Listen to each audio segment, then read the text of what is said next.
A reading from the Holy Gospel according to Luke.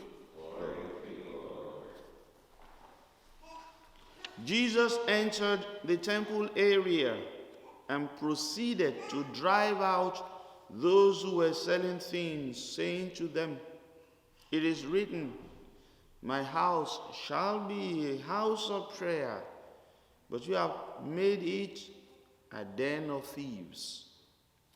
And every day he was teaching the temple area.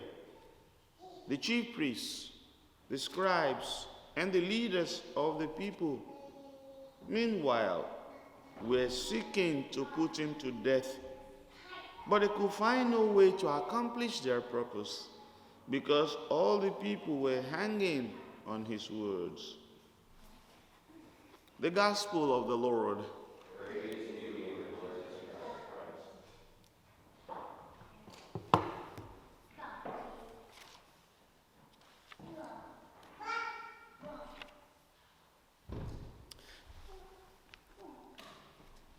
So, today, John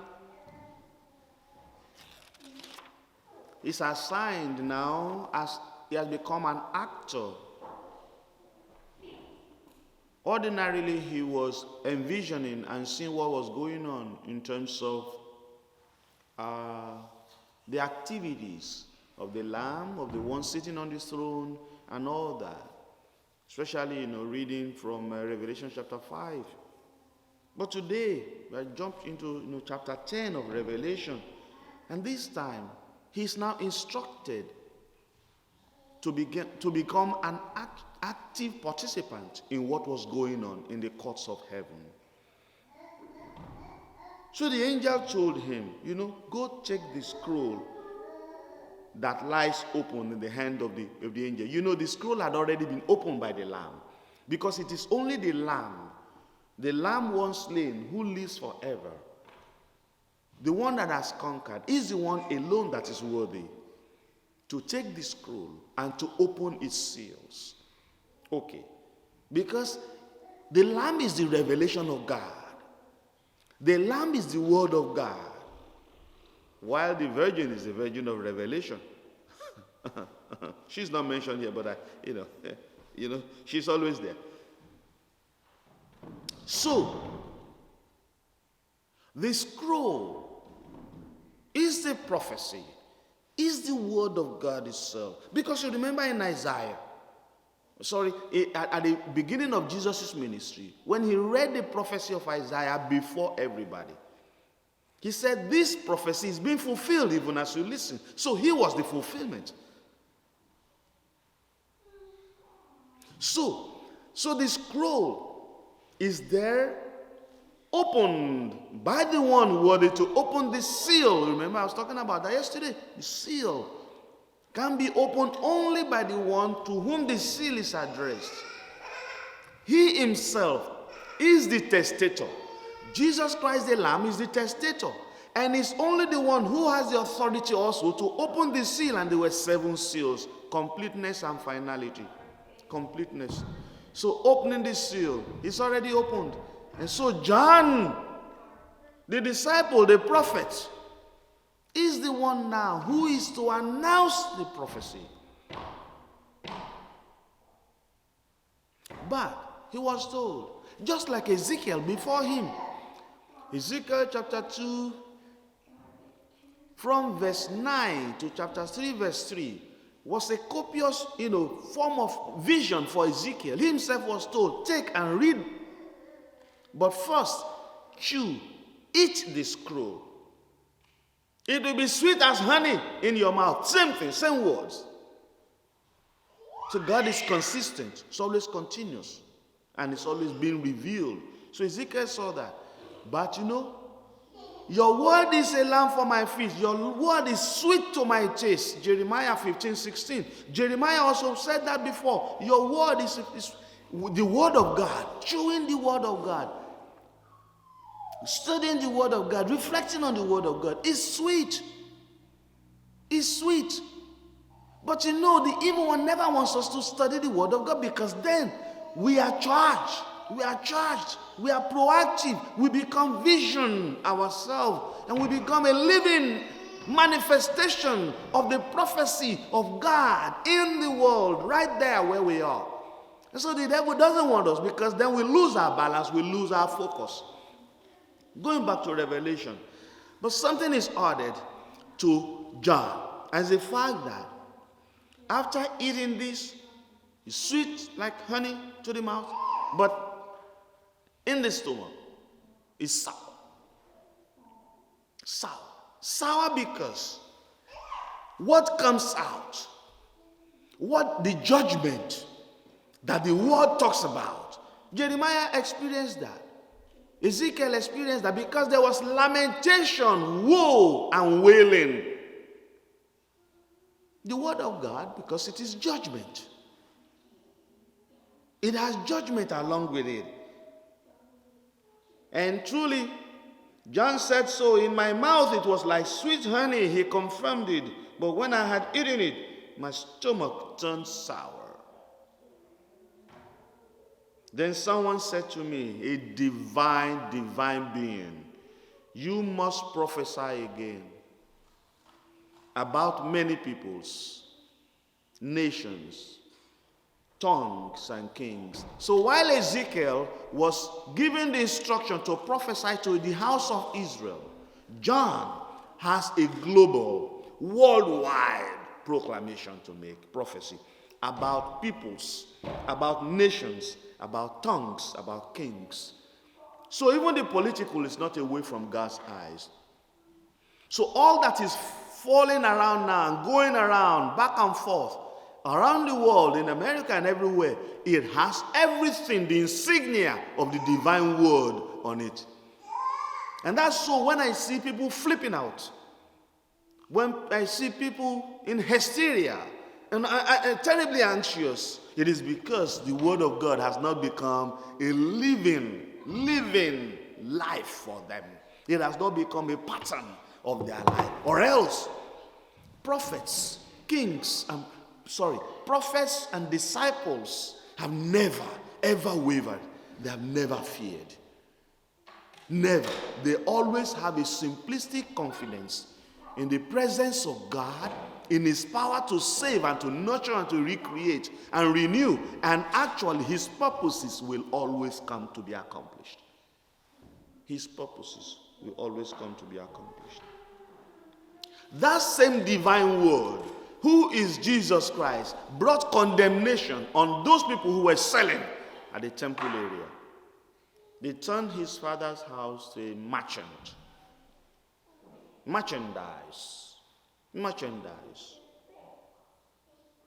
Do you hear about corruption in our church? Yes. Merchandise. Because we're concerned about the ephemeral. We're concerned about the material. We're concerned about amassing gold and silver.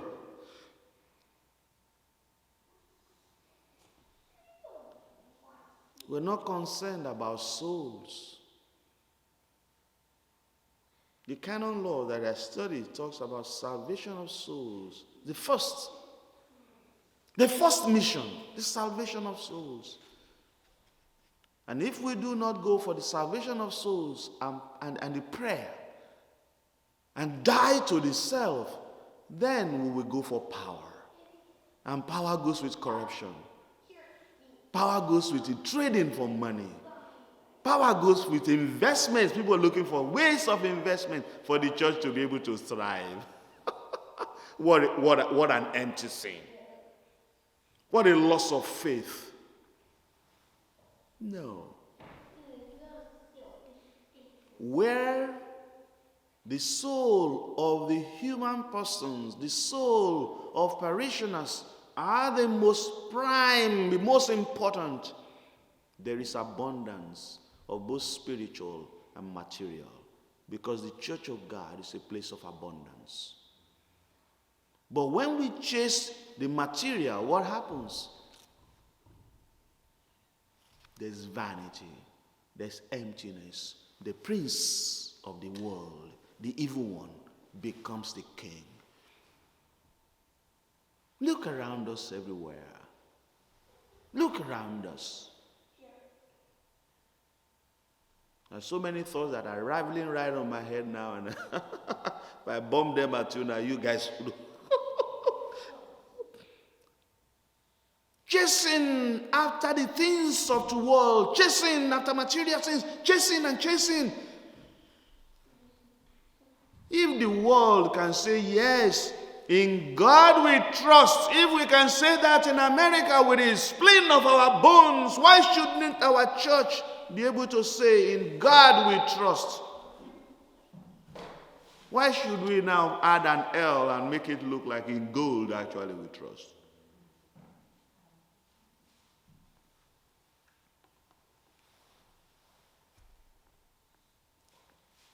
Where are our people?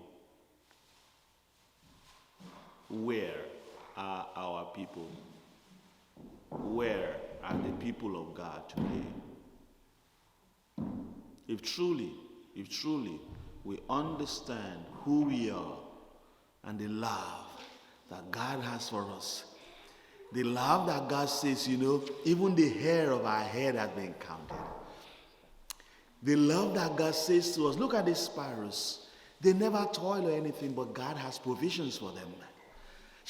If we understand the simplistic faith of a child and understand that where their father is, they have completeness, they have provisions for everything, and children never ever feel that they will never have what they normally supposed to have. They know that their father and their mother will provide for them. Why are we in hysteria? Why are we struggling to take care of ourselves?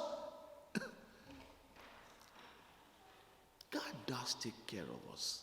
He's the one who made heaven and earth. He's the one who made heaven and earth. The Saint Gregory of Nyssa will say, when anybody wakes up in the morning, when God gives you the grace to wake up in the morning, he already has provided for you for that day. Oh, what an abundance of it. And today we are just, do we really believe in the Eucharist that will save us from everything? Do we? If we do, we will not be so fearful. We will not.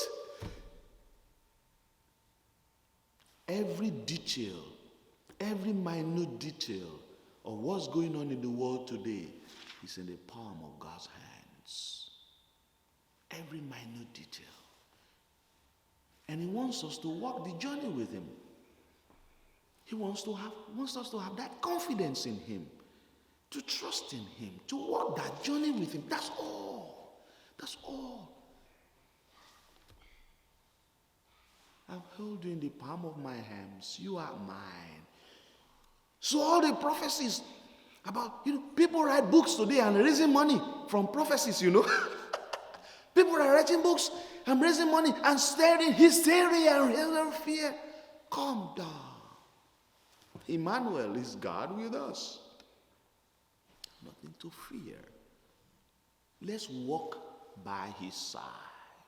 Let's study the word of God. Let him fill us in. And let us be able to also be the crusaders, the instruments of helping our brothers and sisters to flesh in their souls. We don't need any fear. Not at all. And how I wish our church will just turn 360 degrees. 360 degrees and stop chasing shadows. Nothing that human beings create can stand. Nothing. The church. Jesus talked about the temple. If you know what that temple is like, for many years, building that temple, he said it's going to fall down. He did. Everything that Herod, the great architect, did in Nazareth and Galilee and everywhere, everything collapsed. Everything human beings create collapses. Only what God creates never fails. Only what God creates. That's why the tabernacle will never ever be turned aside. Look at everywhere where burning and earthquakes and persecutions have happened. You see the statue of the Blessed Mother standing. You see the cross standing. You see the tabernacle standing. Why? Why? Not a minute touch is going to destroy it. Nothing. Let's open our hearts and enjoy His word. And live within the pandemic as if there's nothing. And actually, there's nothing. Let us rise and pray.